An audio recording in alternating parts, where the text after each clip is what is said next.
Pusat Pelaporan dan Analisis Transaksi Keuangan, PPATK, telah membekukan rekening terkait dengan Menteri Pertanian Syahrul Yassin Limpo. Kepala PPATK Ivan Yustiavandana mengatakan pemblokiran rekening itu terkait dengan proses hukum yang sedang berlangsung di Komisi Pemberantasan Korupsi, KPK. Iya, ujar Ivan saat dikonfirmasi, Kamis, 5 Oktober 2023. Pemblokiran rekening Syahrul Yassin Limpo masih terus berkembang. Karena itu, Ivan enggan merincikan detail rekening-rekening Syahrul Yassin Limpo. Mengacu pada Undang-Undang tentang Pencucian Uang, PPATK bisa membekukan rekening sementara selama 5 hari kerja. Kemudian bisa diperpanjang selama 15 hari, dengan total pembekuan selama 20 hari kerja. Permintaan pemblokiran rekening bisa dilanjutkan oleh aparat penegak hukum yang sedang menangani kasus tersebut. Transaksi politikus Nasdem itu diduga mencapai ratusan miliar. Aliran dana ke Syahrul Yassin Limpo disebut melalui banyak nomine. Misalnya, ajudan, asisten pribadi, staf di Kementerian Pertanian, pihak ketiga, dan lainnya. Politikus Nasdem tersebut kini sedang menjadi tersangka kasus korupsi yang ditangani KPK. Syahrul Yassin Limpo ditengarai menerima suap atau gratifikasi dalam promosi maupun mutasi jabatan di lingkungan Kementerian Pertanian. Pemberian besar itu diantaranya melalui staf Sekjen Kementan.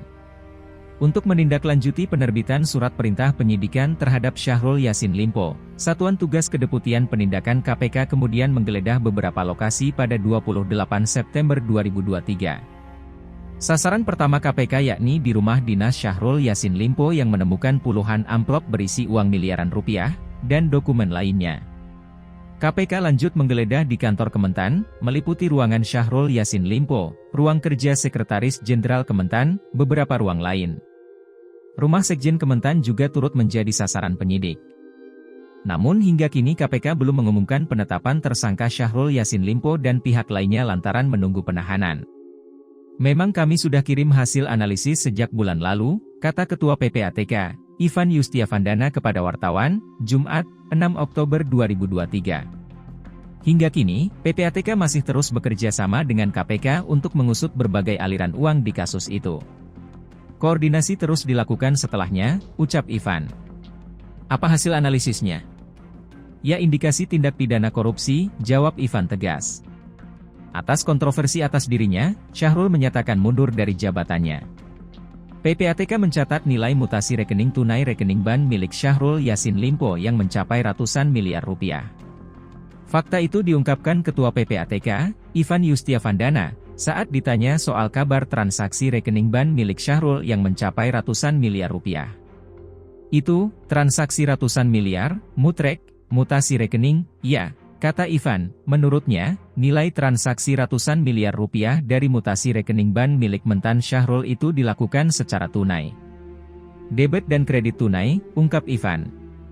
Meski begitu dia tidak membeberkan dengan angka pasti nilai transaksi mentan Syahrul yang mencapai ratusan miliar rupiah itu. Dalam beberapa tahun, transaksi ratusan miliar, pungkas Ivan.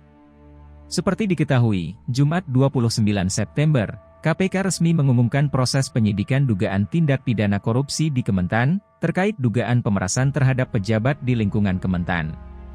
Sayangnya KPK belum membeberkan identitas para tersangka maupun konstruksi perkara.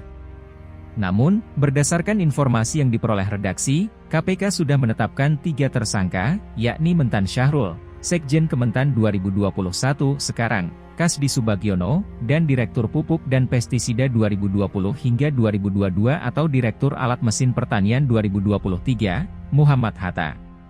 Dan pada Senin 2 Oktober, KPK kembali mengumumkan, salah satu tersangka juga ditetapkan sebagai tersangka penerimaan gratifikasi dan tindak pidana pencucian uang, TPPU, yakni mentan Syahrul.